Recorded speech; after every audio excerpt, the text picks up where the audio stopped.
Bonsoir à tous, et au nom de Hervé Lemoine, le président du Mouvement national, je vous souhaite la bienvenue. Les formules toujours consacrées. Et en tout cas, je suis très heureux de cette séance parce qu'elle nous permet de clore un automne particulièrement passionnant pour nous autour d'une exposition que, évidemment, vous êtes tous allés voir. Et ceux qui ne sont pas allés voir, ils n'auront plus le droit de venir aux rencontres des Gobelins. Évidemment, je plaisante. Donc c'est une magnifique exposition qui attire un très grand nombre de personnes puisque c'est pour nous une manière de renouer avec un art décoratif évidemment, mais aussi un art de l'ensemblier. Cet art d'ensemblier qui a été effective grâce notamment à une politique d'acquisition et une politique surtout de restauration que l'on a menée pendant le Covid. Et donc pendant tout ce trimestre, on a présenté un certain nombre de séances où on a proposé les différents moments de restauration. Et donc ce soir, c'est avec Gérald Rémy, Muriel Barbier, pardon. Je suis un peu essoufflé parce que je suis arrivé à toute vitesse. Donc voilà, cette séance permet de clôturer les rencontres des Gobelins de ce premier semestre et aussi l'exposition Le Chic. Voilà, en tout cas, je passe la parole à Muriel Barbier et je vous souhaite à tous une très bonne soirée. Bonsoir mesdames, bonsoir messieurs. Je suis très heureuse d'ouvrir cette séance qui est donc, comme l'a signalé Marc, la dernière consacrée à l'exposition Le Chic et qui va être l'occasion d'aborder deux points de vue sur le mobilier de cette période et plus particulièrement sur les commandes passées pour le Palais de l'Élysée en 1945, avec d'une part Gérald Rémy à ma droite qui est conservateur du patrimoine et d'autre part Antoine Vautier qui est restaurateur à ma gauche. Donc c'est Gérald Rémy qui va commencer cette séance.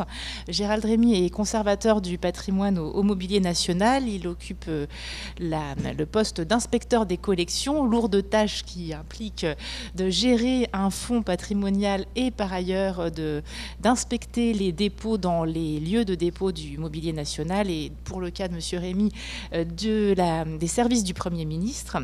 Mais il est ici en tant que co-commissaire de l'exposition Le Chic, exposition qu'il a montée avec Emmanuelle Federspiel, qui est également conservatrice du patrimoine au sein du service de l'inspection des collections.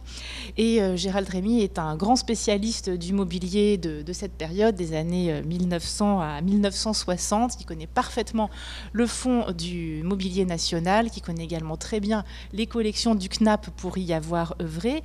C'est également un grand professionnel des expositions temporaires et vous avez pu le constater avec l'exposition qui est actuellement à la galerie, mais aussi en tant qu'ancien commissaire des expositions Beauvais 350 portraits d'une manufacture qui avait eu lieu en 2014 à la galerie nationale de Beauvais, Jean Lursa à la Galerie des Gobelins en 2016 et au fil du siècle à la Galerie des Gobelins et à Munich, exposition itinérante qui a également été présentée à Rotterdam. Donc tout cela entre 2018 et 2020. Exposition que vous avez peut-être tous également vue. Et Gérald Rémy a participé à la mise en œuvre du plan de relance et notamment du plan de restauration des collections des années 1930-1950 qui a abouti ainsi à l'exposition Le Chic. C'est comme Marc Bayard l'a annoncé, un plan de restauration qui a été monté suite à la période de Covid que nous avons connue et qui avait pour but d'associer des restaurateurs et des maîtres d'art sur la collection de ce mobilier et des luminaires des années 1930-1950. Donc c'est un dossier qui a mobilisé une grande partie des équipes du Mobilier National, de la partie administrative à la partie plus concrète des ateliers et qui a permis de sortir des réserves des pièces trop longtemps oubliées. C'est la grande victoire de ce projet et qui a permis également de découvrir des restaurateurs avec lesquels nous n'avions pas forcément l'habitude de travailler et de mener des échanges très constructifs entre nos ateliers et les ateliers extérieurs. Alors j'ai beaucoup trop parlé, je laisse donc maintenant la parole à Gérald et je vous présenterai dans un second temps Antoine Vautier. Je tiens à préciser que nous devions également accueillir ce soir Marc Fradin, également restaurateur du patrimoine, qui malheureusement est retenu et ne peut pas se joindre à nous. Eh bien, bonsoir à tous. Je vous remercie d'être présents pour ce dernier opus consacré à l'expo Le Chic. Et nous allons surtout nous consacrer donc à la partie mobilière donc de ce plan de soutien également pour les restaurateurs. Donc j'aimerais vous présenter déjà ce qui a été la genèse en fait de cette exposition, donc Le Chic, qui était une volonté, comme l'a indiqué Muriel, une volonté donc de montrer et de redécouvrir cette collection du mobilier national, un peu oubliée, qui avait été mis de côté puisque nous préférions, les jeunes générations préféraient plutôt l'UAM, donc l'Union des artistes modernes par rapport à la Société des artistes décorateurs. Donc tous ces mobiliers qui avaient été utilisés par nos hommes politiques dans les années 30 jusqu'aux années 60 étaient partis un peu dans nos réserves, oubliés. Et nous avons eu le plaisir donc de pouvoir, grâce à cette exposition, mais également au plan de soutien donc, initié par France Relance, donc organisme gouvernemental, qui a permis, grâce à un fonds de 1 million d'euros, de nous permettre de restaurer plus de 200 meubles et de faire appel à 20 groupements de restaurateurs, aussi bien parisiens que de province. Et ces groupements ont bien sûr fédéré de nombreux savoir-faire qui auraient pu, non pas disparaître, mais particulièrement souffrir après cette période donc, que nous avons connue avec le Covid. Donc le plan de soutien a été initié en 2021. Et lors de l'élaboration de ce plan de soutien, nous avons, Emmanuel Federspiel et moi-même, donc été chargés de sélectionner toute une partie de mobilier qui pourrait convenir à ce plan de soutien. Et comme nous avions à travailler également pour l'exposition en cours, eh bien, c'était formidable parce que nous avons pu parcourir toutes nos réserves, redécouvrir énormément de mobilier et également prévoir énormément donc, de restauration. Pour ce fait, nous avons donc établi un cahier des charges. Beaucoup de restaurateurs y ont bien sûr répondu. Et ces restaurations donc, ont été mises en œuvre à partir de la fin de l'année 2021 jusqu'à encore en 2023, puisque les dernières pièces vont bientôt rentrer de nouveau au sein des réserves du mobilier national avant d'avoir une nouvelle vie, puisque ce plan de soutien n'avait pas autre vocation que de pouvoir remettre dans le circuit de l'ameublement, mais aussi dans les circuits muséaux, des pièces qui n'auraient jamais dû le quitter. Pour cela, donc, nous avions, avec Emmanuel Federspiel, fait beaucoup de recherches.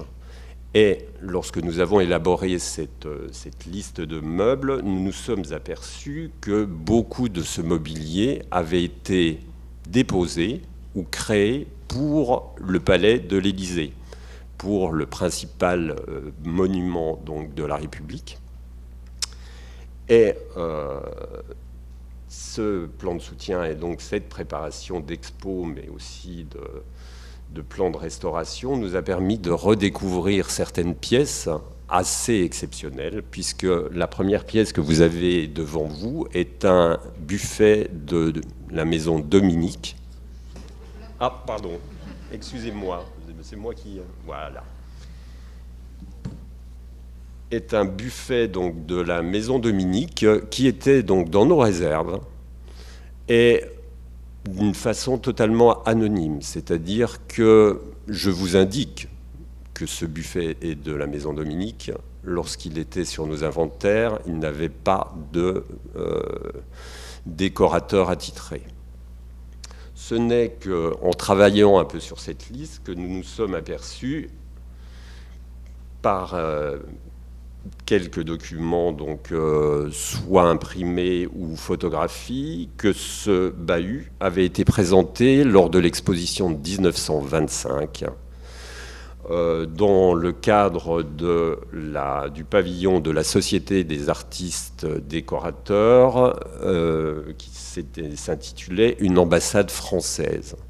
Et ce bahut donc, se retrouvait dans ce salon, créé et institué par Dominique, et nous avons réussi donc à retrouver déjà, heureuse surprise, non seulement il n'était pas encore restauré, mais il avait déjà retrouvé son nom, ce qui était déjà exceptionnel.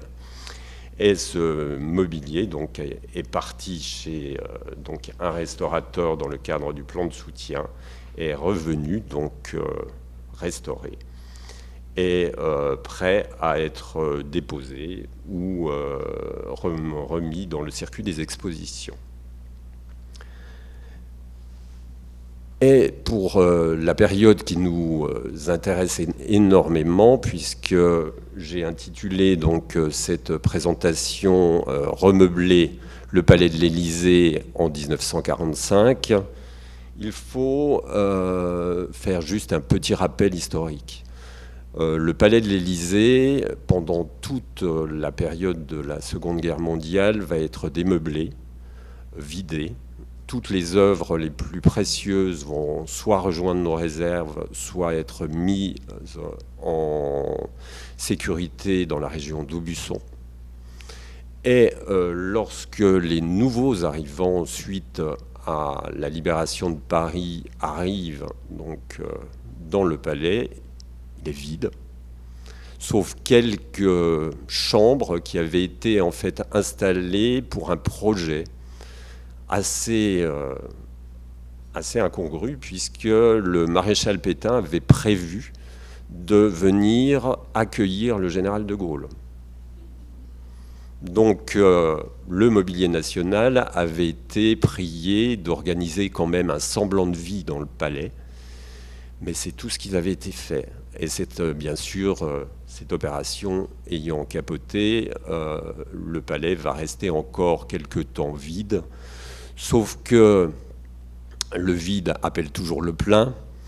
Le mobilier national va être appelé donc à remeubler le palais dans le cadre, bien sûr, du renouvellement des administrations, mais aussi du gouvernement français, et en espérant, bien sûr, l'arrivée prochaine d'un président de la République.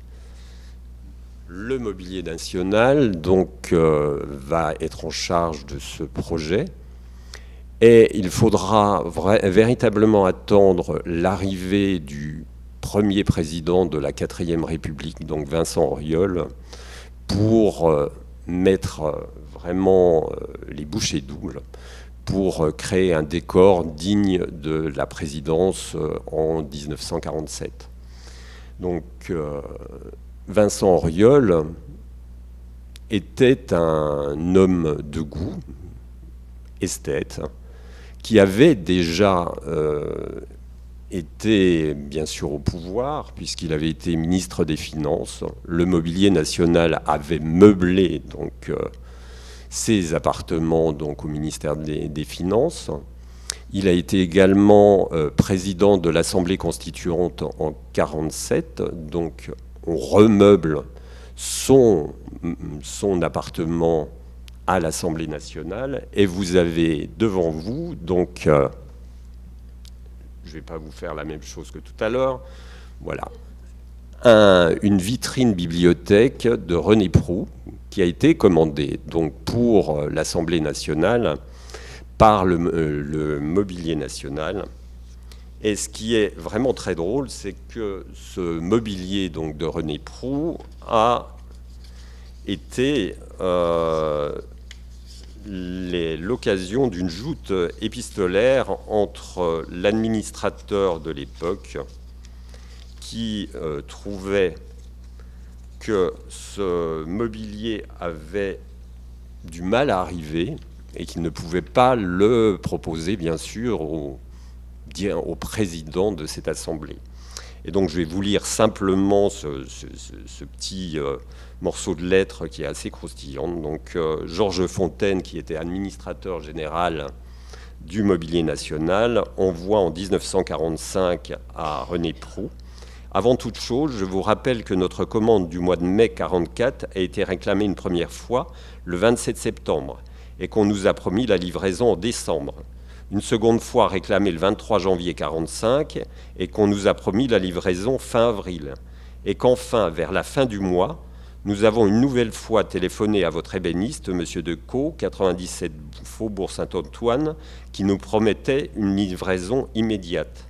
Ces réclamations n'étaient pas pour nous de vaines formalités administratives, elles répondaient aux besoins très urgents que j'avais de ces meubles destinés à meubler un personnage important que j'étais forcé de faire attendre. Et René Proux répond: cette commande qui m'a été remise en mai 1944, ainsi que vous me l'indiquez, n'a pas été négligée par moi.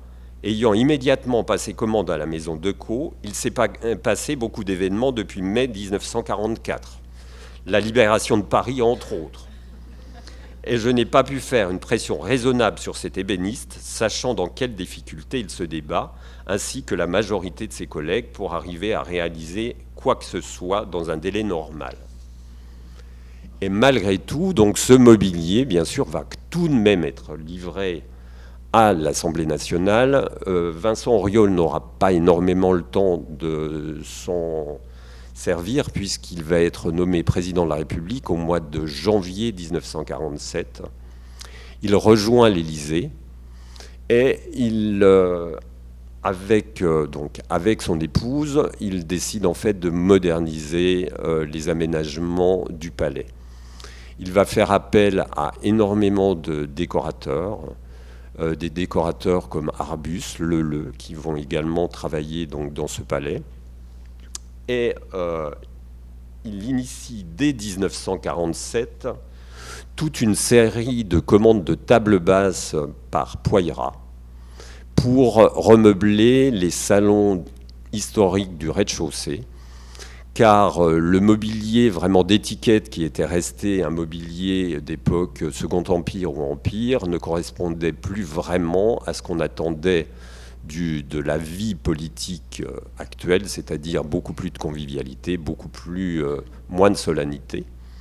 Et de ce fait, toutes ces tables basses vont émailler pendant plus de 10-15 ans tous les salons de l'Élysée. Et vous les trouvez ici dans le Salon Doré, donc, qui est actuellement le bureau du président de la République, et qui était alors un salon de réception donc plus intime que le salon que les grands salons historiques du rez-de-chaussée. Et vous pouvez reconnaître ici donc Madame Vincent Auriol, accompagnée de Marie Bonaparte, puisque c'était en fait une entrevue avec la famille royale de Grèce.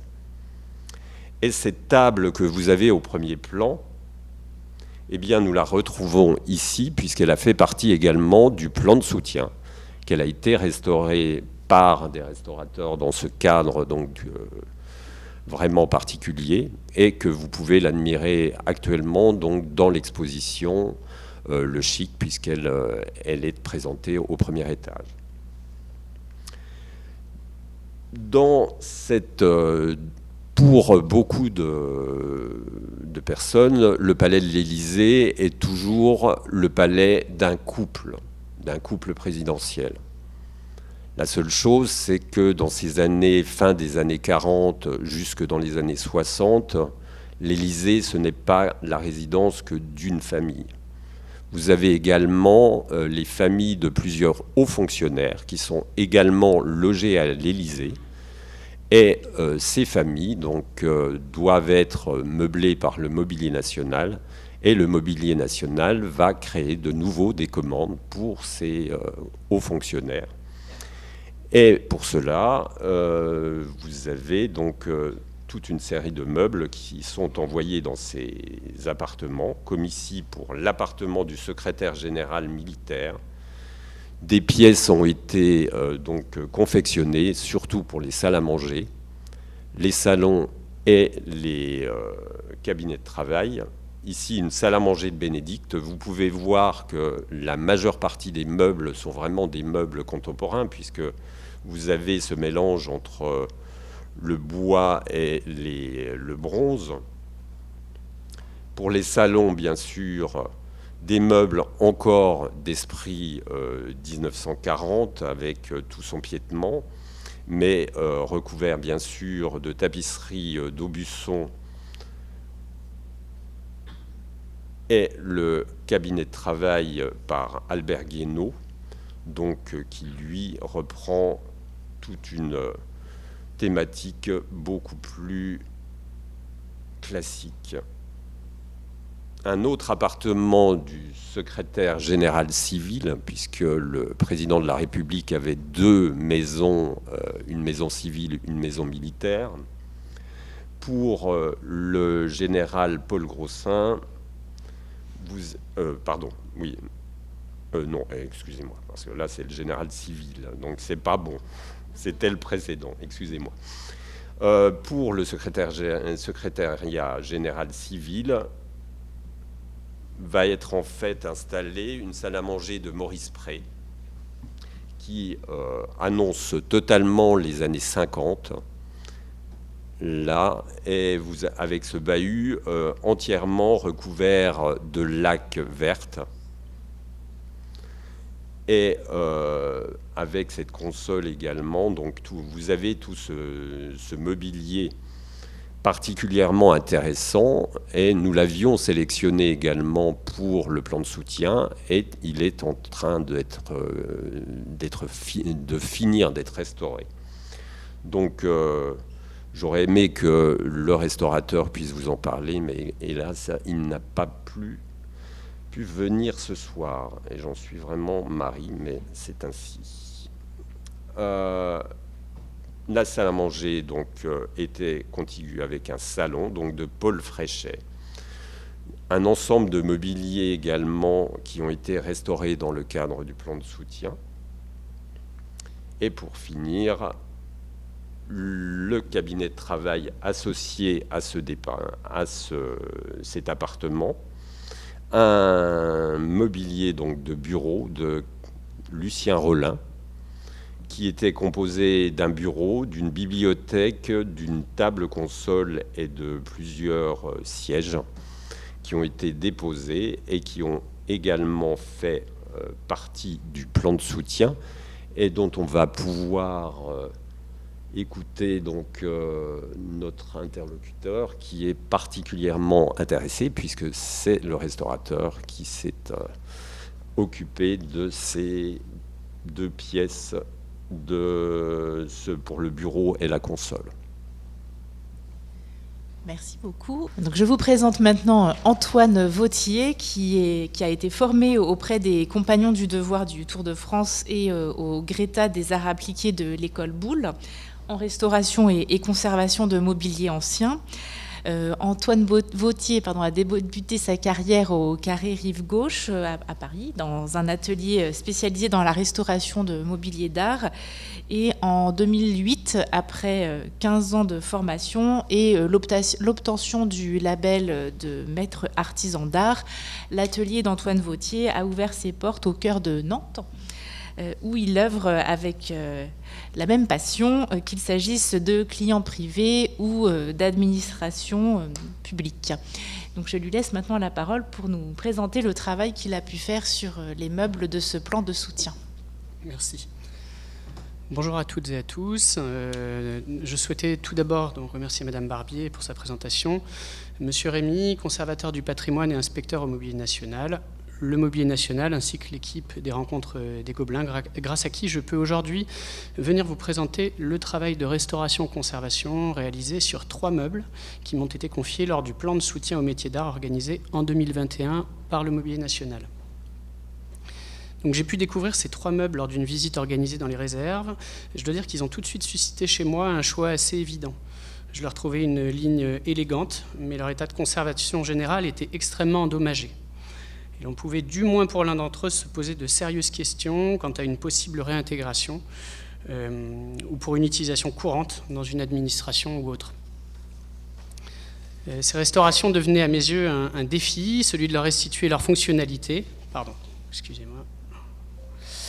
leur esthétique, tout en respectant au maximum le principe de réversibilité dans l'emploi des produits et des techniques. Pardon ? Oui. Si, ça doit être bon, normalement. Voilà, merci. Donc, au préalable, un constat d'état a été établi, ainsi qu'un protocole de restauration détaillé et présenté à M. Rémy, qui nous a accompagnés dans l'ensemble de ce projet. Toutes les décisions les plus importantes ont été prises en concertation, de façon à préserver au mieux les patines, la nature des bois, tout en valorisant l'intérêt esthétique de ces meubles. Donc, je vais donc vous présenter maintenant les différentes étapes de restauration-conservation de ce travail. Donc, voilà pour commencer, cette console donc de Lucien, par le décorateur Lucien Rollin, qui a été réalisée par l'ébéniste Cornu en 1946. Donc la référence du mobilier national GME 10267, les dimensions du meuble 165 par 90 par 40. Donc il s'agit d'un bâti de chêne qui est plaqué d'acajou de Cuba, avec un piétement qui est monté par enfourchement. Donc un enfourchement, ça correspond en fait à un double tenon, ce qui fait que vous avez une bonne rigidité au niveau des assemblages. Vous pouvez voir donc sur la photo, vous avez la marque au feu de Lucien Rollin, donc, et la date de réalisation du meuble en 1946. Donc ce meuble, en fait, c'est celui dont je parlais dans la présentation. C'est celui sur lequel, en tout cas avec ma vision d'ébéniste, j'avais le plus de doutes. On avait vraiment un plateau qui était extrêmement abîmé. On avait donc des rayures très très profondes en fait sur ce plateau, des traces. Vous pouvez voir sur la partie gauche en fait sur la tablette, sur le plateau, donc des taches d'eau en fait. Donc de l'eau avait dû ruisseler, ça avait taché les plaquages. Et on retrouvait aussi donc des chancis, des blanchiments en fait, si vous voulez, qui recouvraient ce plateau, ainsi que les petites bordures. Donc il y avait de nombreuses lacunes aussi, une lacune problématique vraiment en façade, et des lacunes de plaquage donc sur toutes les bordures en fait de la partie haute.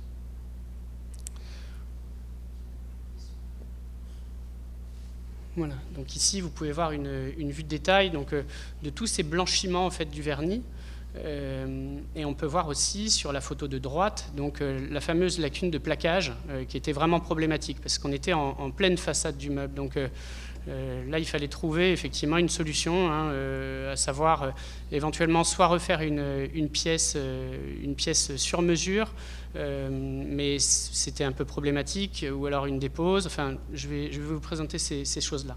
Et sur la photo de gauche, vous pouvez voir en fait des fissures vraiment sur l'angle. Donc ça nous permet de voir, en fait, de déceler le fait qu'il y avait un problème au niveau structurel. Donc les assemblages avaient travaillé et forcément vous aviez au niveau du pied en fait une mauvaise tenue. Donc ici vous avez une petite vue de l'état original des bronzes. Donc c'était des bronzes avec une finition qui était en vernis doré. Et en fait, au début, dans le protocole de restauration, on avait discuté avec M. Rémy de faire juste un nettoyage en fait, de ces bronzes. Bon, par la suite, il sera décidé en fait, vraiment de reprendre la totalité de la finition, de refaire ce vernis doré, parce que c'est vrai que ça ne rendait pas honneur à la finition des meubles. Voilà, donc ici nous avons en fait un test on a commencé par faire un test de décapage, de dévernissage en fait. Donc comme je vous le disais, sur la tablette, on avait un vernis qui était extrêmement épais. Et mon pari a été la première fois que j'ai vu ces meubles, je me suis posé la question de savoir si l'épaisseur du vernis qui avait été posé n'avait pas en réalité protégé les bois. C'est-à-dire que je me souviens dans les réserves, j'ai contacté M. Rémy et je lui ai demandé savoir s'il m'autorisait à faire un petit test en fait, sur ces vernis. Donc ce que j'ai fait, j'avais emporté, il me semble que j'avais donc de l'alcool à 95, donc pour répondre éventuellement aux problématiques de tout ce qui est vernis gomme lac. J'avais pris aussi donc des substituts de cétone, donc d'acétone, en fait, de façon à pouvoir essayer de voir si ça pouvait dissoudre en fait des vernis donc cellulosiques, des nitrocelluloses. Et j'avais pris aussi des décapants. Donc là, donc c'est dans mon atelier, mais dans les réserves déjà au préalable, j'avais fait vraiment un tout petit test. Ici en atelier, donc on a pu essayer toute cette gamme de solvants. On a pu donc se rendre compte que effectivement avec un décapant donc d'une marque Labovert, donc c'est un extra, ça s'appelle, on a pu enlever toute cette pellicule de vernis donc cellulosique. Voilà, donc après on est encore avant le dévernissage. On a décidé de démonter totalement donc ce meuble pour plusieurs raisons. C'est que en termes pour le côté pratique, c'est-à-dire que on peut vraiment donc travailler plus facilement sur les éléments. Vous avez des éléments en fait avec des feuillures, c'est-à-dire vous voyez, des angles en fait, donc dans le bois qui sont en réalité compliqués à vernir, vraiment très très complexes à vernir quand vous êtes sur un meuble qui est monté. Donc on a pris la décision de tout démonter. Et donc vous pouvez voir d'ailleurs sur la photo gauche, on a eu une petite surprise au moment du démontage, et qui nous a bien arrangé d'ailleurs, c'est que l'ébéniste, alors je ne sais pas si c'est par souci, s'il a pensé, j'ai envie de dire, aux futurs restaurateurs, ou si c'était pour des raisons de fabrication, c'est-à-dire que ça lui permettait de vraiment faire ses assemblages d'une manière plus simple et plus précise. On s'est rendu compte que, vous voyez, sur le pied arrière, vous voyez sur la photo de gauche, il y avait 2 petites baguettes de chêne en fait, qui étaient amovibles, en fait, qu'on pouvait démonter.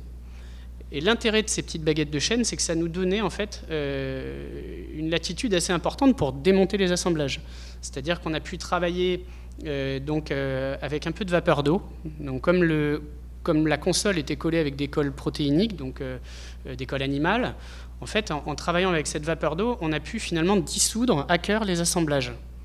Et on a travaillé avec des serre-joints, en fait, ce qui nous a permis, entre la tablette basse et le plateau, de donner une légère pression, ce qui nous a permis de démonter en fait l'ensemble de la console, finalement sans aucune difficulté. En fait, on n'a pas posé de contraintes sur le meuble, et on a pu réellement le démonter de manière très satisfaisante. Donc en fait, après, on a attaqué réellement la partie du dévernissage. Et donc il a fallu, je crois qu'on a bien dû passer 4 ou 5 couches en fait, de ce décapant. Donc c'était un vernis qui était extrêmement épais. Et en fait, ce qu'on a fait, c'est qu'on a positionné notre vernis, notre décapant, et on l'a recouvert en fait, donc d'un film plastique, de cellophane tout simplement. Ce qui fait que la réaction a été amplifiée. Vous avez une réaction qui s'est accélérée, qui a été plus forte. Et sur ce vernis finalement cellulosique, ça nous a permis de dégager en fait l'ensemble de la surface vernie. Et là, vous avez donc la photo avec sur la photo de droite, vous voyez vraiment la tablette haute totalement décapée. Et la bonne surprise, c'est qu'effectivement, on a, j'ai envie de dire, 2/3 des rayures qui n'étaient plus là en fait, qui avaient disparu. Donc pour la suite, c'était quand même une chance, c'est-à-dire que on a eu à faire finalement des petits bouchages colorés, je vais vous montrer après, des colorations, mais on a pu quand même réussir à sauver ce plateau. Donc je vous parlais tout à l'heure d'une lacune qui se trouvait en façade. En fait, donc elle était assez problématique parce qu'effectivement, on en avait parlé avec M. Rémy, on ne connaissait pas la destination de ce meuble. On n'est pas... Disons qu'il y a une partie de conservation dans ce travail, mais il y a aussi une partie de restauration.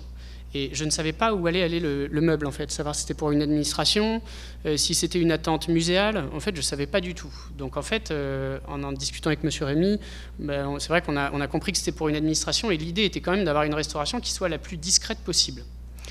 Donc, c'est vrai qu'on a la chance, donc, dans mon atelier, d'avoir une réserve de plaquage, en fait, qui est assez importante.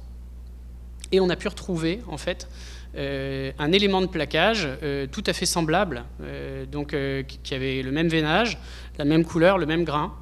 Et on s'est permis finalement de déposer, donc vous voyez la photo du centre, c'est-à-dire qu'on a déposé cet élément de plaquage qui avait une lacune assez importante. On ne l'a pas sacrifié pour autant, c'est-à-dire qu'on a réutilisé ce plaquage pour restaurer l'ensemble en fait des feuillures, c'est-à-dire toutes les bordures qui étaient éclatées, qui étaient sautées, qui étaient manquantes, qui avaient pour la plupart été restaurées avec des amalgames de cire dure pour essayer d'améliorer un peu les choses, mais on a réutilisé ce plaquage vraiment pour le remettre donc sur son meuble.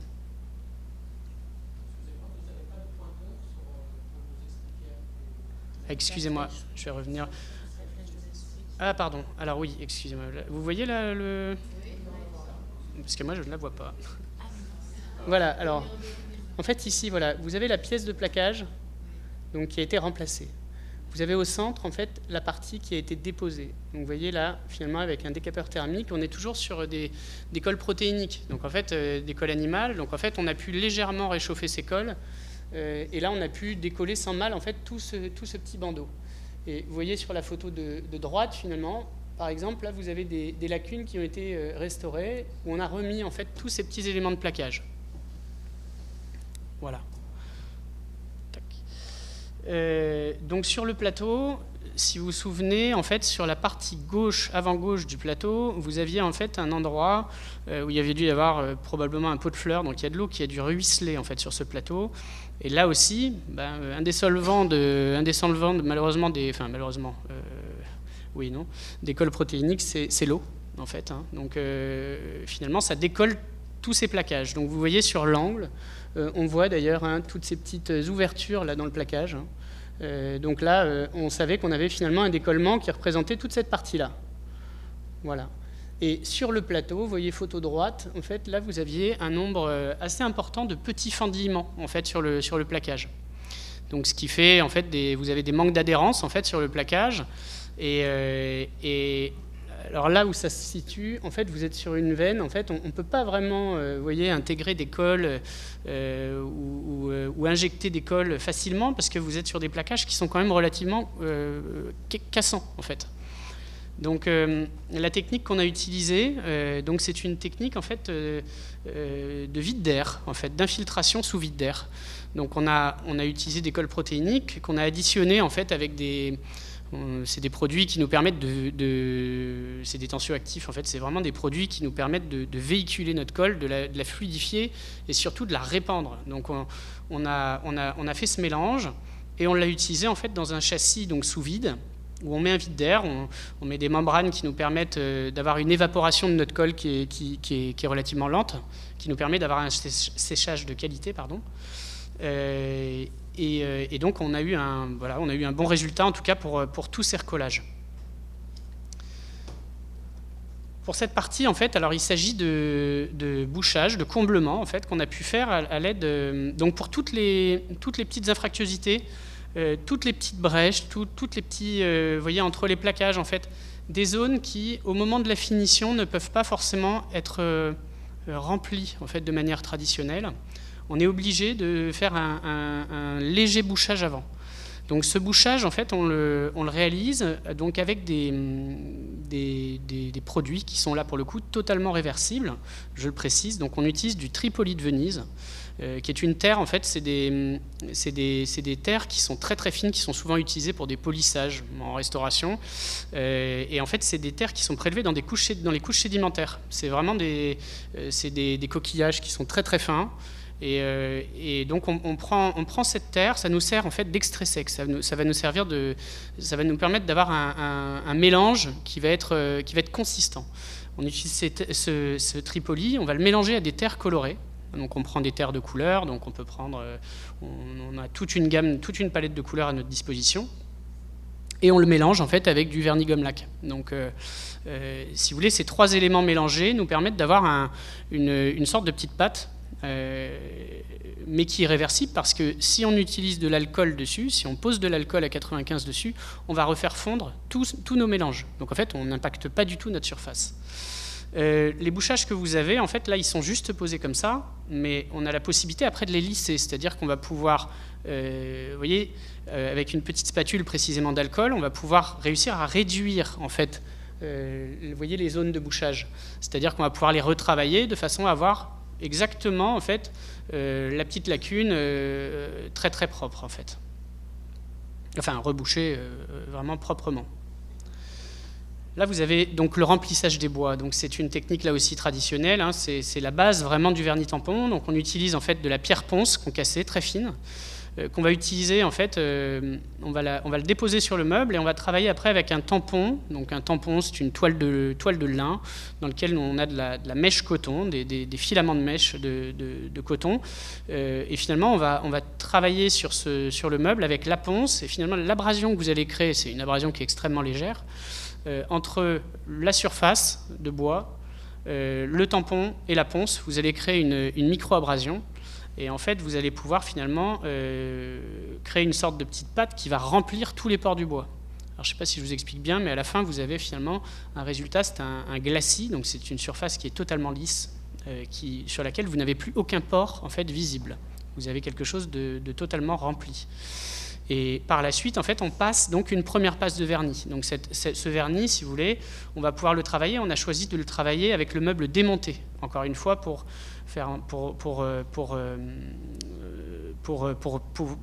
vernir, en fait, vous voyez, tous les angles de manière parfaite. Et là, vous avez, bien sûr, pardon, j'ai oublié une petite phase, mais c'est vrai que juste avant de mettre les premières passes de vernis, vous avez toutes les colorations. Donc tous les éléments qui ont été réintégrés sont repris avec des teintes à l'eau, donc pour retrouver exactement la couleur. Voilà. Donc après, on a avancé dans le vernis, et là vous avez les deux meubles. Donc le meuble que je vais vous présenter par la suite, vous avez le bureau sur l'arrière et vous avez la tablette haute. Donc là en fait c'était pour voir l'équilibrage de la brillance. Donc on avait discuté de la brillance. L'idée était quand même d'avoir une brillance assez soutenue sur ces meubles. Donc on a travaillé, les trois meubles qui nous ont été confiés ont été travaillés de manière simultanée en fait dans l'atelier. On a essayé d'équilibrer justement toutes ces brillances. Maintenant, là, vous avez le remontage de la structure. Donc, on a recollé en fait l'ensemble de la console donc à l'aide de colle protéinique. Et pardon, oui, c'est un vernis un peu plus fin. Oui, c'était excessif, tout à fait. Donc vous avez le remontage donc de la structure et le remontage des bronzes. Voilà. Et là, vous avez des détails de la console, donc après restauration.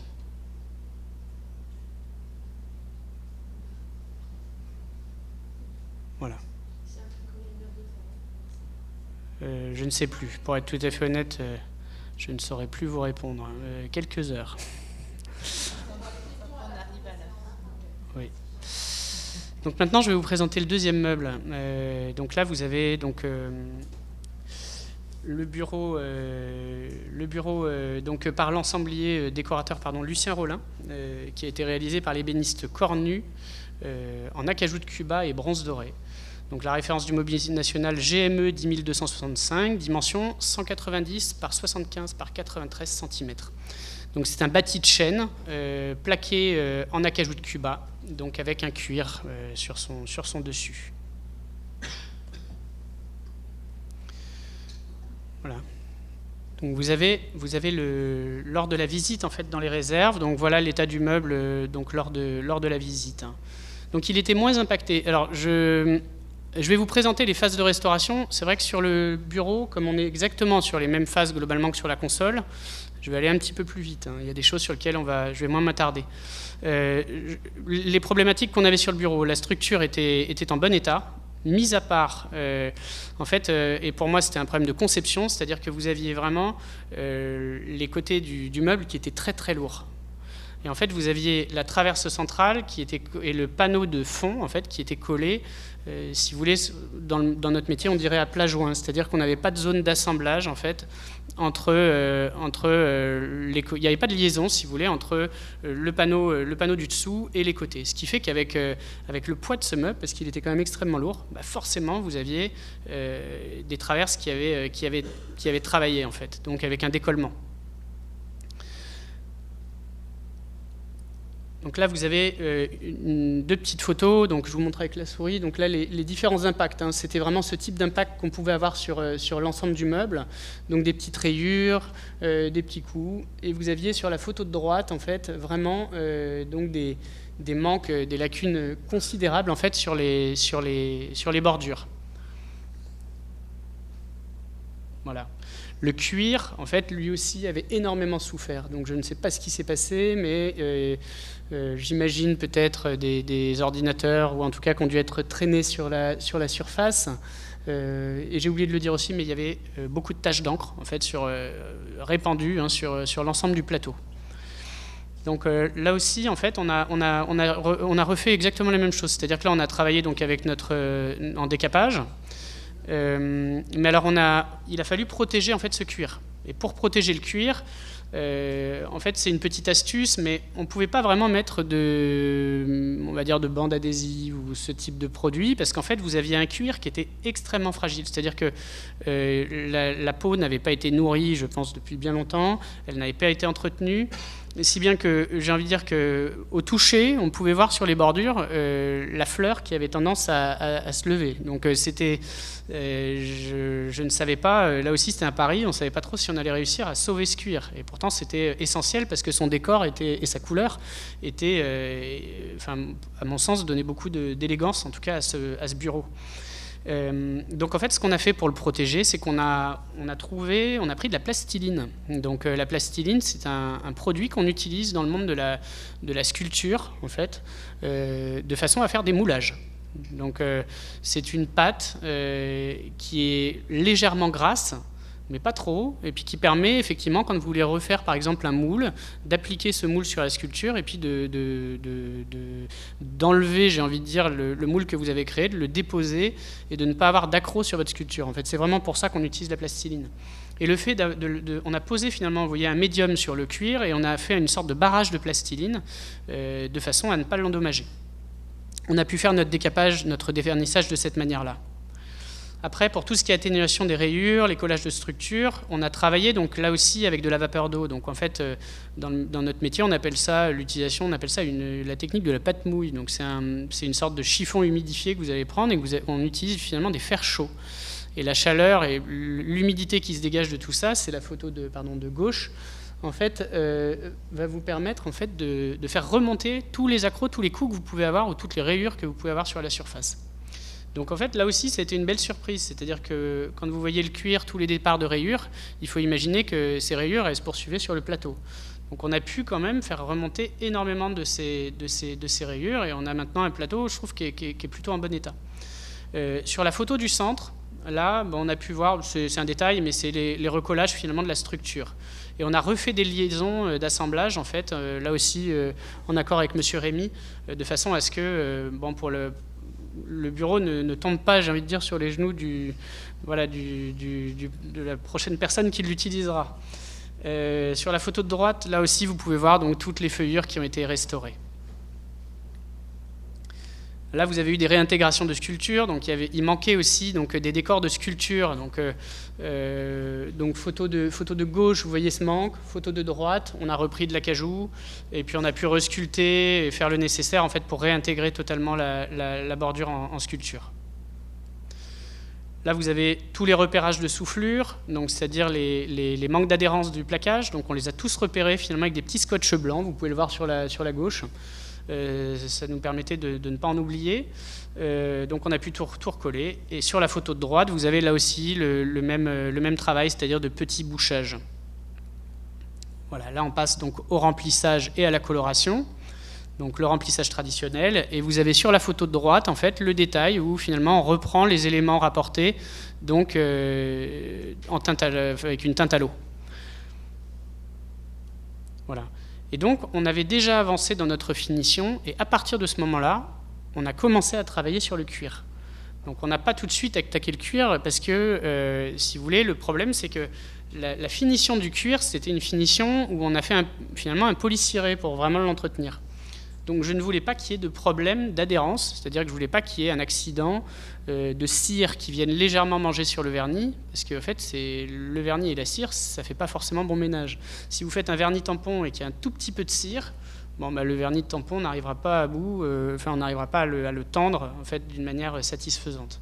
Donc en fait, on a attendu d'avoir déjà les premières couches de vernis tampon de posées, et là on a commencé la restauration du cuir. Donc en fait, pour la restauration du cuir, on a fait finalement une remise à niveau, on a renivelé toutes les rayures, c'est-à-dire que là il existe en fait des produits de bouchage en fait, pour le cuir en fait. Donc on a rebouché toutes ces petites rayures, tous ces petits impacts, on les a renivelés. On a fait au préalable, bien sûr, un nettoyage en fait, de la surface. Et à partir de là, on a fait une repigmentation du cuir en retrouvant, bien sûr, la couleur d'origine. Donc on a repris en fait, notre couleur de façon à avoir une homogénéité, mais qu'on n'ait pas non plus de taches sur ce vernis, sur ce cuir, pardon, puisque comme on avait mis des petits enduits de bouchage, il fallait quand même réussir à avoir quelque chose d'uniforme. Et à partir de là, on a fait un lustrage en fait, de la peau, on l'a bien nourri. Et là, maintenant, on récupère un cuir qui est à nouveau utilisable et qui a sa couleur d'origine et qui est d'origine. Voilà, là, vous avez la fin du vernis tampon. Donc là, on a reprotégé le cuir, fin du vernis tampon. Vous avez les éléments de bronze d'origine. Là aussi, on avait pris la décision de leur refaire une finition en vernis doré mat. Et là, voilà, donc le remontage des bronzes. Et maintenant, donc, des vues du travail terminé.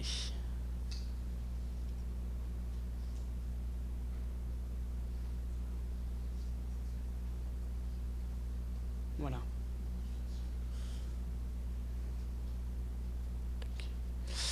Et donc maintenant, on va finir avec le troisième meuble. Donc, alors, c'était une bibliothèque. Là, alors, on change de décorateur. Donc, c'était une bibliothèque par René Proux. Donc, en plaquage d'acajou de sapelli et bronze doré, laque et dorure, la référence du mobilier national GME 10154. Donc, dimension 190 par 93 par 75 cm. Donc, un bâti de chêne avec un tas de sautage donc, de peuplier à l'intérieur. Vous avez aussi des panneaux de laque donc, qui se trouvent qui garnissent l'intérieur de la vitrine, de la partie vitrine, et des baguettes donc, de dorure, donc une dorure à la miction qui se trouve sur la partie basse. En fait, c'est l'encadrement que vous avez vraiment en partie basse en fait, de la bibliothèque. Là, vous avez donc des photos. Donc la photo de droite, vous avez donc le meuble tel qu'on l'a trouvé en fait dans les réserves. Donc c'est vrai que là, il avait aussi un état de surface qui était quand même très très impacté. Vous aviez finalement la finition avait totalement blanchi. Donc vous aviez des blanchiments, des chancis sur l'ensemble, sur les côtés. Vous aviez la base en fait, donc tous les côtés qui étaient arrondis en fait, qui se décollaient. Vous aviez aussi donc la structure même de la bibliothèque en fait. Qui avait totalement bougé. Alors là, je ne sais pas ce qui s'était passé, c'était un problème de manutention, mais en fait, c'était un meuble qui était monté avec ce qu'on appelle des vis romaines, donc c'est une sorte de cadène, en fait. Hein. Et en fait, là, on avait des arrachements au niveau des zones de fixation. Donc je pense qu'il y a dû y avoir un problème de manipulation à un moment donné. Vous avez la photo de gauche, je trouve que ça reflète assez bien les différents accidents qu'on pouvait avoir sur le meuble, c'est-à-dire que vous aviez des manques de vernis et des accros. Là, vous avez un état des supports, donc avant restauration. Donc, vous pouvez voir en fait sur la traverse basse, là aussi, donc des soufflures du plaquage, des manques, des rayures très très profondes. Et vous aviez donc, par exemple, photo de gauche, vous pouvez voir les décollements donc sur l'ensemble des cintres. On voit bien, je ne sais pas si vous le voyez, les lignes en fait, toutes ces lignes là. Donc c'est vraiment des manques d'adhérence du plaquage. Donc en fait, là, en fait, tous les cintres étaient décollés. Vous aviez aussi sur la photo centrale donc, un manque d'encadrement, donc une baguette qui était totalement arrachée, et là pour le coup manquante, ainsi que, photo de droite, la petite baguette dorée que vous aviez. Donc là, en fait, on a aussi un autre travail, c'est qu'on a eu un travail de dorure. Donc il a fallu refaire en fait cette petite baguette, mais il a fallu la refaire en fait en dorure à la miction, et il a fallu réintégrer la dorure pour qu'elle ne choque pas en fait, avec les baguettes qui étaient déjà en place. Donc on avait aussi les lacs. Alors les lacs, c'était aussi voilà, il y avait donc des liquides, hein, qui avaient coulé dessus, donc vraiment qui avaient taché tous les panneaux de lac blanches. Donc c'était très très profond en fait. On avait des marques qui étaient noires. Voilà. Donc là, je me suis un peu renseigné. C'est vrai que c'est des techniques qu'on n'utilise pas forcément donc en restauration de mobilier en fait. Et là, je me suis rapproché en fait de consoeurs en fait. Elles sont restauratrices de tableaux pour le coup. Elles m'ont indiqué la méthode à suivre. Et là, j'ai vraiment essayé avec un produit que je ne connaissais pas. Donc, plus exactement, je ne l'utilisais pas pour cette application-là, qui s'appelle du TAC. C'est du triammonium citrate. Et en fait, on l'utilise donc en restauration de tableau pour nettoyer en fait certains éléments. Donc là, je l'ai dilué à 3% dans de l'eau déminéralisée. J'ai fait 3 à 5% de dilution. Et en fait, ça m'a permis de nettoyer déjà toute la surface. Et après, j'ai travaillé avec une sorte d'éponge en fait, c'est une composition en fait de Basotect. Donc il y a une légère abrasion, j'ai envie de dire très très légère. Et un séchage au coton. Et en fait, ça m'a permis de récupérer l'ensemble des lacs. Donc on a pu retirer en fait toutes les traces de liquide qui se trouvaient sur les lacs. Et aujourd'hui, je pense qu'il n'y a plus de taches. Donc on a procédé au démontage de la structure.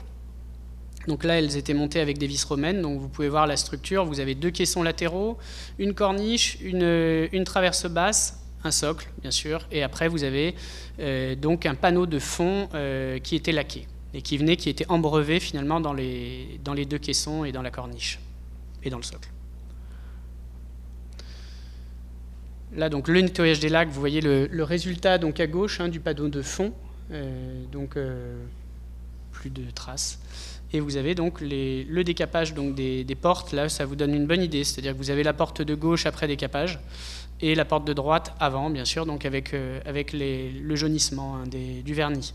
Je tiens à préciser qu'on a quand même fait des essais au début de façon à voir si on pouvait ou non conserver cette finition. Donc on a essayé avec des raviveurs, on a essayé de retravailler un peu notre vernis, voir ce que ça pouvait donner, et honnêtement, le résultat n'était, à mon sens, pas satisfaisant. On avait quelque chose qui était pas homogène. Donc les greffes et collages, vous avez là des petites vues de détail, c'est-à-dire qu'on a refait vraiment les collages sur cintre. Les collages de structure, donc là aussi on a refait, hein, vous voyez tous les collages de plaquage, collage de la structure.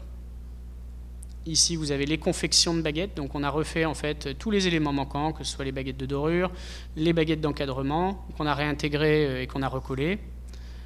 Et on a ravivé en fait tous les intérieurs de caissons, c'est-à-dire que là on a refait, les caissons étaient totalement blanchis, toutes les étagères étaient blanchies, donc on a pu travailler avec des raviveurs, donc de la marque Labover aussi, des gammas, ça permet vraiment de repigmenter en fait en sous-couche toutes les couleurs.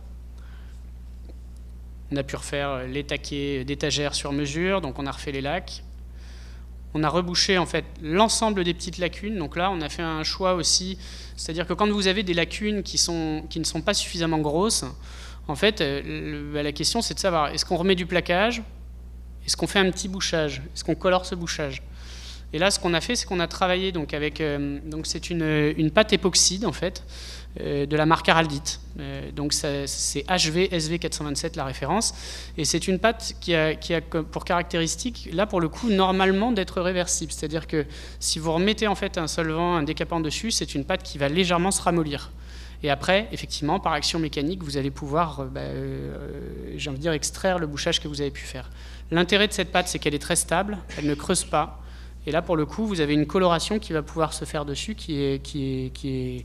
En fait, c'est un élément qui se colore très bien. Donc on arrive à recolorer ces petits éléments, au lieu de remettre finalement une pièce de plaquage qui serait presque plus visible, en fait.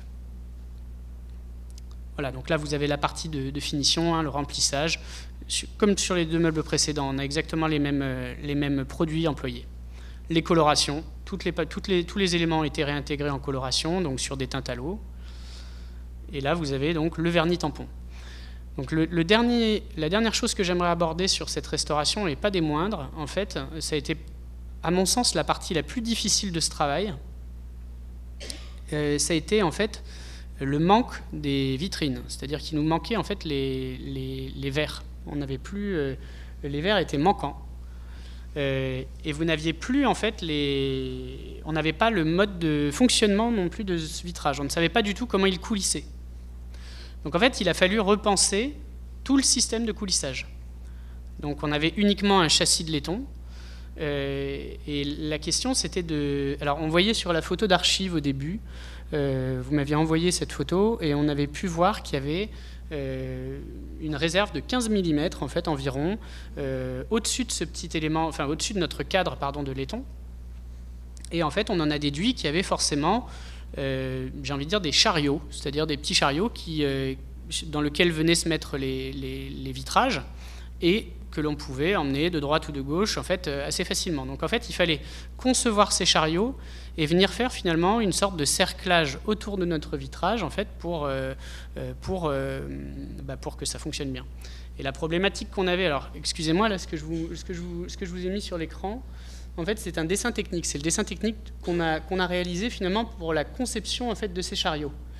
Et vous avez en fait en partie haute un cadre qui est moins large que la partie basse. Et la logique veut que quand vous souhaitez enlever un vitrage d'une vitrine, normalement, vous remontez votre vitrage et vous pouvez le ressortir facilement. Là, le problème, c'est que les dimensions sont inversées. Donc, en fait, ce petit chariot nous a permis finalement d'inverser ce problème de dimension, ce qui fait qu'à la fin, quand on veut sortir notre cadre, nos vitrages, on a juste le débattement. Et là, je sais que M. Rémy nous a vu remonter les vitrages donc en réserve. Je ne mens pas si je dis que ça rentrait au millimètre. En fait, on arrive vraiment au millimètre. Et la difficulté aussi, c'était de répondre, donc là, pour le coup, j'ai envie de dire, aux exigences d'une institution publique. C'est-à-dire que quand vous mettez des vitrages comme ça, il faut que ce soit du sécurite. Il faut mettre du verre sécurite, donc c'est des éléments qu'on n'avait pas au moment où le meuble a été conçu. Donc il a fallu retrouver les bonnes épaisseurs, il a fallu déterminer d'un petit défonçage dans le verre qui nous permettait une prise de main qui soit relativement esthétique, et malheureusement on ne choisit pas tous les défonçages aujourd'hui. Et il a fallu en fait finalement retrouver aussi ce qu'on appelle des coulisses de laiton, c'est-à-dire on a conçu ces chariots de façon à ce que ce soit des éléments qu'on puisse trouver. Par exemple, c'est des fournisseurs de matériaux, de laiton, de métal. Et en fait, tous ces éléments, donc on les a retrouvés, on les a adaptés de façon, vous voyez, on a utilisé donc du U en laiton, on a inversé un autre U en laiton, et on a remis en fait du tube plein, de façon à faire ces petites roulettes. Ce qui fait qu'après, on a brasé à l'argent en fait toutes les bordures, de façon à avoir des petits chariots sur mesure, donc qui fonctionnent maintenant très bien. Voilà. Donc là, vous avez le nettoyage des bronzes, vous avez le réglage du vitrage. Donc là, la photo de gauche, je précise juste ça, c'est vrai que là aussi, en fait, c'était une petite problématique, c'est que c'est vrai que quand on met un vitrage donc avec du métal, il faut éviter que le vitrage soit en contact direct avec du métal, sinon vous allez directement, surtout avec du verre sécurite, donc droit à la casse. Donc ce qu'on a fait, c'est qu'on a intégré, en fait, on a gardé juste une réserve très fine, de façon à intégrer une petite bande légèrement caoutchouteuse, qui nous permet d'amortir en fait tous les coups sur la vitrine. Là, vous avez le remontage des bronzes, et maintenant, voilà, donc la fin du travail. Vous avez quelques vues donc, du meuble une fois terminé. Voilà. Et j'arrive à la fin de cette présentation. Merci.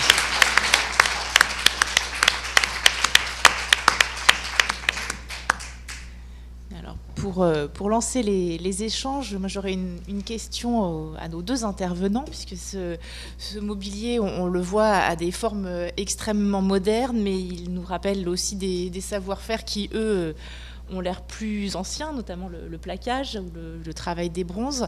Et comment, du côté du conservateur ou du côté du restaurateur, vous percevez cette balance en fait entre modernité et tradition, si je puis dire, dans ces meubles des années 1945. Du point de vue conservateur, donc vous avez, c'est assez ambivalent, puisque vous avez ces formes contemporaines créés par des décorateurs de la Société des artistes décorateurs, donc qui restent tout de même des décorateurs particulièrement classiques, puisque ce sont des meubles qui étaient voués à l'ameublement des palais nationaux, donc des meubles qui devaient cohabiter avec des décors du XVIIIe ou du XIXe siècle. Donc une modernité assagie, mais qui bien sûr faisait appel toujours au savoir-faire des ensembliers, des artisans d'art. On faisait appel vraiment à la crème des artisans. Tous ces mobiliers que vous avez pu aussi bien voir avec la présentation brillante que vous avez eue ici, ou les meubles que je vous ai présentés, sont des meubles particulièrement fins, dessinés, et on a tout de même fait appel donc à ces savoir-faire, même dans une période particulièrement difficile, parce que nous sommes dans les années 45-47, le bois manque, les métaux manquent, et malgré tout, vous arrivez à des prouesses telles que vous les avez vues actuellement, quoi. Pour ma part, moi, c'est vrai que c'est des... les lignes, je vous rejoins, elles sont assez contemporaines, elles sont très fines, elles sont élégantes. Après, au niveau des techniques, ce qui est intéressant, c'est que vous êtes sur un travail qui est vraiment classique, en fait. Donc je ne sais pas si on a réellement une différence de traitement entre des meubles plus anciens et ce type de meubles, en fait. Là, pour le coup, j'ai trouvé que c'était très, très classique. Voilà. Merci beaucoup. J'ai l'impression qu'il y a des questions dans la salle. On va vous apporter le micro. Bonsoir. J'ai deux petites questions en ce qui concerne la restauration que je n'ai pas très bien comprises. Pour le premier meuble, j'ai cru comprendre qu'il y avait des manques sur le plateau que vous avez rempli avec la terre d'Italie, mais un manque sous le vernis est très épais. Comment cela est-il possible ? En fait, si le vernis était intact. En fait, le vernis n'était pas intact, il était totalement rayé, en fait. Vous aviez des rayures qui étaient extrêmement profondes. C'était des ça traversait le là, c'était des sillons, en fait, si vous voulez. Je ne sais absolument pas ce qui a été fait avec ce meuble. Je ne sais pas du tout comment... Enfin, je ne sais pas ce qu'il a connu, en tout cas, dans son histoire. Mais là, on parle vraiment il n'y a pas d'autre mot, c'est des arrachements. C'est-à-dire qu'on avait vraiment... le plateau était extrêmement impacté, en fait. Donc, c'est pour ça, en fait, quand je dis qu'il y a deux tiers des rayures qui ont disparu, en fait, au moment du dégagement de vernis, il restait quand même un tiers. Et ce tiers-là, pour le coup, on n'a pas eu de remplacement de plaquage sur le plateau. On a eu des bouchages qu'on a colorés, en fait. C'est ce qu'on a fait. Parce qu'en fait, le problème, c'est que sur un plateau comme ça, vous avez là aussi un suivi au niveau des plaquages. Vous avez une logique, en fait. Donc si vous refaites une pièce en plein milieu d'un plateau comme ça, soit vous avez vraiment la chance de trouver le bon morceau de bois, soit effectivement ça va vraiment se voir. Donc en fait on a fait des toutes petites retouches en fait de coloration et aujourd'hui c'est très discret. J'avais pas compris que le vernis avait été atteint. Je pensais qu'il était intact. Non, il était simplement sali avec les taches blanches. Pardon, j'ai pas dû être assez clair. Oui. Et en ce qui concerne le deuxième meuble, vous avez utilisé une expression que je ne connais pas très bien. Qu'est-ce que ça veut dire faire remonter les rayures pour les faire disparaître? Oui. Comment ça se passe? Excusez-moi. En fait, avec la pâte mouille. C'est une technique. En fait, voilà, dans les ateliers on appelle ça vulgairement la pâte mouille. Et en fait, vous utilisez des fers chauds. En fait, c'est de la vapeur d'eau. Vous allez utiliser un petit fer chaud et vous allez utiliser une toile en fait imbibée, en fait humide. Et quand vous posez votre fer chaud sur cette toile humide, vous allez créer de la vapeur d'eau. Et la vapeur d'eau va finalement faire gonfler les pores du bois, en fait.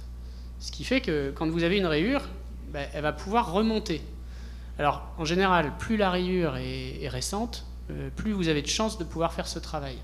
Après, on a nos petites astuces, et c'est vrai qu'on arrive quand même à... On peut quand même récupérer un certain nombre de rayures comme ça, en fait. Mais quand vous dites qu'elle remonte, ça veut dire qu'elle disparaît ou... Là, pour la plupart, elles ont disparu, oui. Ça veut dire que le bois se referme. Ouais. Non, on parle de rayures, on ne parle pas d'arrachement. Mais L'arrachement, une rayure, c'est physique. Oui, alors dans ce cas-là, j'aurais tendance à dire un petit enfoncement. Si vous voulez, c'est-à-dire que tous les petits enfoncements que vous allez avoir, où le plaquage est intact, c'est-à-dire non sectionné, à ce moment-là, vous allez pouvoir, effectivement, à l'aide de la vapeur d'eau, vous allez pouvoir faire remonter les bois. D'accord. Bien sûr, si effectivement vous avez un arrachement, là, je ne suis pas magicien. Merci. Plusieurs questions devant. Merci. S'il vous plaît, il me semble que vous avez laissé entendre que sur le bureau, il y avait un petit problème de conception. Oui. Et que, voilà, la question que je me pose, c'est si à l'occasion d'une restauration, est-ce que vous pouvez réparer cette lacune, comment appeler ça, ce défaut en fait, Ouais. ou si vous, par respect de l'authenticité, vous le laissez ce défaut.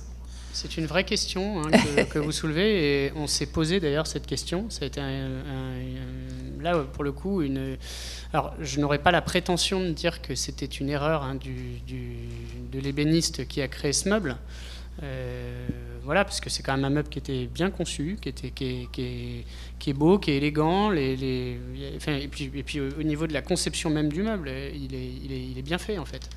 Seulement, j'ai plus envie de dire que, moi c'est ma vision d'ébéniste, c'est-à-dire que c'est une atteinte du temps, c'est-à-dire que là vous avez une lourdeur des côtés qui force en fait sur un panneau central en fait. Donc effectivement, vous avez raison, c'est-à-dire que si on est vraiment dans une idée de conservation pure, alors effectivement on aurait dû ne rien toucher au niveau de ces liaisons. Mais en fait, là, encore une fois, je pense que dans la demande, on voulait que ce meuble puisse être à nouveau utilisé. En fait, on voulait lui rendre une fonctionnalité. En fait, à partir de là, c'est un choix. C'est-à-dire, c'est une vraie problématique dans notre métier. C'est restaurer ou conserver. Et c'est essayer de rendre une fonctionnalité, ou alors laisser le meuble, vous voyez, dans son intégrité. Et à ce moment-là, je pense que vous pouvez le mettre dans un coin et on n'y touchera plus. Donc là, on a juste essayé de trouver un entre-deux. C'est la voie du milieu. Là, on a finalement opté pour une légère dépose de la traverse basse, vous voyez, où il y avait des plaquages, en fait. Et c'est vrai que j'en ai pas parlé dans mon... Excusez-moi, je pense qu'il y avait déjà beaucoup d'infos. Et en fait, on a refait une petite liaison sous le plaquage et on a remis le plaquage. Donc en fait, c'est absolument invisible, en fait. Il est renforcé. Mais là, maintenant, il est renforcé. Donc, a priori, dans l'utilisation, maintenant, il n'y a plus de... Normalement, il n'y a aucun risque. Voilà. Il ne faut vraiment pas oublier que le Mobilier National, l'une de ses premières missions, est vraiment de... Pardon, il est... Si. Ah oui, pardon. Que la première mission du Mobilier National est tout de même une mission d'ameublement. Donc il s'agit de pouvoir fournir du mobilier qui bien sûr ne s'écroule pas sur les genoux de nos gouvernants quand même. Hein. Mais bien sûr, il faut rester bien sûr dans certaines limites. Et ces limites, nous en avions particulièrement parlé. Et cette limite, cette adjonction était vraiment supportable. Donc, on ne changeait pas l'aspect esthétique du meuble. Oui, bonsoir. Toutes mes félicitations pour la restauration, c'est extraordinaire. C'est vraiment très très remarquable comme travail. Et j'ai une question sur le devenir de ce mobilier qui maintenant a été restauré de façon magnifique. Vous parlez justement de l'importance qu'il puisse être utilisé. Qu'est-ce que vous en faites? J'imagine que ça peut être mis en dépôt dans des ambassades ou dans des mairies ou des officiels, mais si ça ne l'est pas, vous avez des conditions de conservation qui ont été améliorées, j'imagine. Oui, largement améliorées, oui.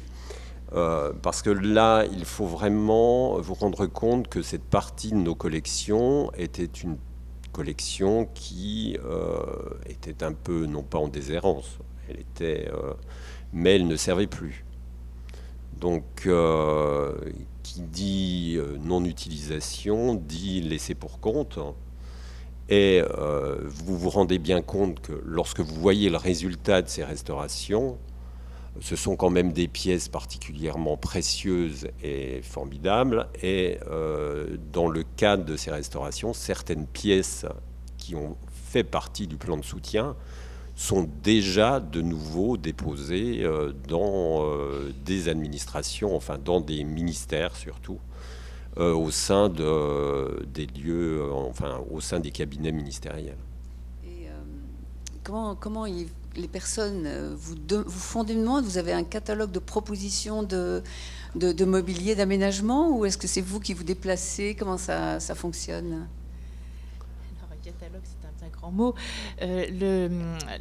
Donc, le Code du patrimoine nous liste ce que l'on appelle nos dépositaires de droit. Donc les administrations, et plus particulièrement au sein de ces administrations, les personnes dans le cadre de leurs fonctions qui ont le droit d'être meublées par le mobilier national. Donc ça va être les services de la présidence de la République, les services du Premier ministre, les ministères, les ambassades, les préfectures et les grands corps d'État. Tous ces dépositaires peuvent faire appel au mobilier national pour être meublés. Et dans ce cas-là, c'est notre mission ameublement qui est sollicitée, en général par courrier officiel adressé à notre président Hervé Lemoine. Et nous avons une équipe qui est une équipe d'ensembliers, on pourrait dire finalement, qui propose, selon les volontés exprimées, enfin les souhaits exprimés, un ameublement incluant bureaux, chaises, bibliothèques, etc. Et d'un autre côté, nous avons d'autres sollicitations qui ne sont pas nos dépositaires de droit, donc qui peuvent être des musées, des monuments historiques, d'autres personnes des administrations que j'ai citées, notamment les conseillers, des mairies, des collèges, etc. Et ces personnes-là doivent faire appel, pour certains, à la commission de contrôle du mobilier national, qui accepte ou non de déposer des biens en raison de la fonction des personnes demandeuses, et pour d'autres, donc par le réseau de notre comité des prêts et dépôts, et là ce sont plutôt les musées et les monuments historiques qui passent par ce biais-là et qui demandent pour leurs expositions temporaires ou pour des dépôts dans le cadre de remeublement de châteaux, par exemple, l'aide du mobilier national. Donc à chaque fois, les demandes sont très finement étudiées et sont toujours regardées en fonction de des missions que portent les demandeurs. Et donc c'est à travers. Alors maintenant, beaucoup des demandeurs regardent notre base de données en ligne qui s'appelle MN Lab et qui liste une grande partie de nos collections, mais tout n'y est pas et elle n'indique pas si les biens sont déjà déposés ou pas. Donc très souvent, les personnes, évidemment, on ne va pas dire où les choses sont déposées, et très souvent les personnes demandent bien entendu des choses qui sont déjà bien placées, et en particulier au Palais de l'Élysée ou à l'hôtel de Matignon. Donc c'est un catalogue en ligne, mais qui peut plutôt être décevant pour les dépositaires qui regardent dedans. Mais nous sommes là pour proposer des solutions de remplacement, puisque nos équipes connaissent les collections.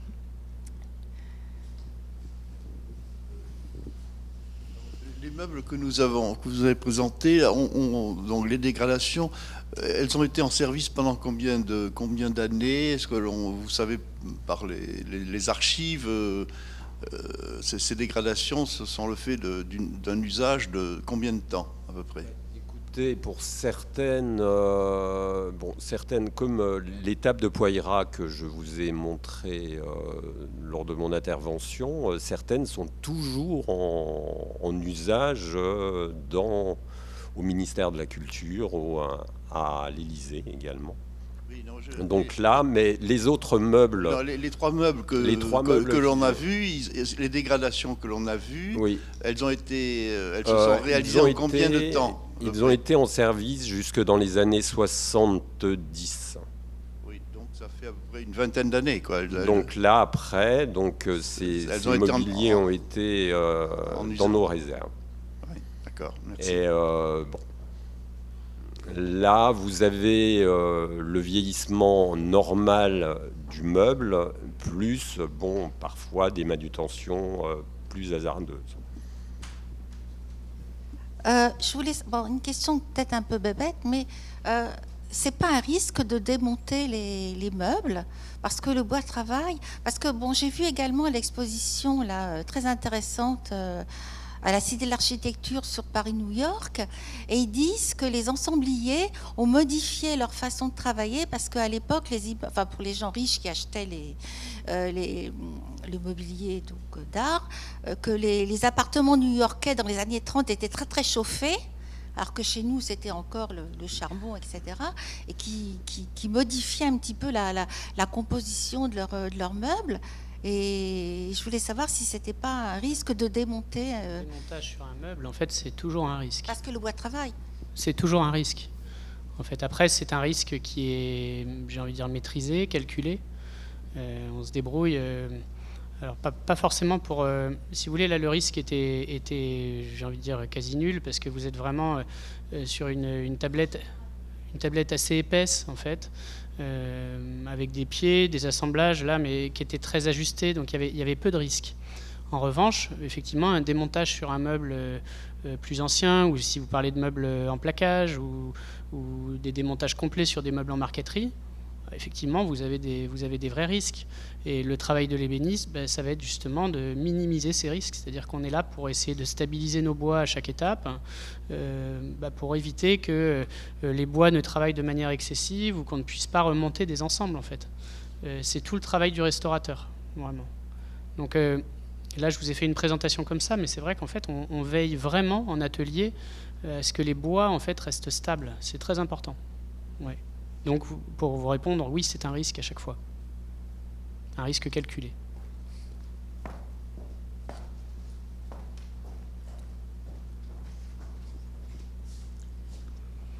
Oui, je voudrais savoir si vous avez aujourd'hui une liste définitive d'œuvres que vous refusez de déposer pour l'usage courant. Et est-ce qu'elle est vraiment fermée et définitive, si j'ose dire ? Elle est évolutive, mais dans le bon sens, je dirais. Nous retirons du circuit d'ameublement les pièces patrimoniales qui sont trop fragiles, trop anciennes, qui ont une valeur surtout à l'aune de l'histoire et du témoignage des savoir-faire. Et en général, ces œuvres qui sortent du circuit d'ameublement sont placées dans des musées, et dans les châteaux-musées en particulier. Alors, par exemple, pour les œuvres que vous nous avez présentées, est-ce que vous allez en mettre de côté de façon... Parce que s'il faut recommencer tous les 10 ans ou tous les 20 ans la restauration, je veux dire, c'est quand même une période historique aujourd'hui. Oui, bien sûr. La seule chose, c'est que pour réussir à pérenniser cette collection, il s'agit aussi de la montrer et de pouvoir déposer certaines pièces, tout de même. Sauf que, par exemple, la vitrine de Proulx, elle sera plus difficilement déposable. C'est-à-dire qu'il faudra vraiment des précautions extrêmes pour qu'elle puisse être déposée. Le bureau de Rollin, la console, après leur restauration et après le choix vraiment du lieu de dépôt, elle partira en dépôt. Elle partira en dépôt, oui. Et c'est aussi une volonté de notre président de pouvoir montrer. Vous avez encore en usage certains mobiliers du 19e siècle. Donc là, nous sommes sur du mobilier des années 40, 50, qui sont intéressants et qui pourront être déposés vraiment dans des lieux, entre guillemets, de prestige, c'est-à-dire qu'ils ne serviront pas énormément, c'est le cas de le dire. Et par exemple, pour le cas du bureau de Rollin, pour protéger le plateau, il y aura obligatoirement une mise en place d'une vitre, quelque chose pour protéger entièrement le cuir, puisqu'on a fait le choix de conserver le cuir d'origine, puisqu'il était hors de question de remplacer ce cuir. Et s'il était déposé, il serait déposé avec une vitre. Donc vous ne pourrez pas le restaurer dans 10 ans ou 15 ans Non, espérons. Une dernière question ? Oui, étant donné que le bureau et la console sont de même fabrication, de même style, j'imagine que dans le dépôt, vous ne les désolidarisez jamais. Vous les laissez ensemble. Dans ces cas-là, oui. Oui. Parce que ce sont véritablement des ensembles. Et que pour une utilisation entre guillemets administrative, rien ne vaut mieux qu'un bureau et une console. Pour poser des dossiers, c'est formidable. C'est justement ce qu'il faut. Hein. Bien, merci à toutes et à tous de votre intérêt pour le sujet. Nous vous souhaitons une très bonne soirée.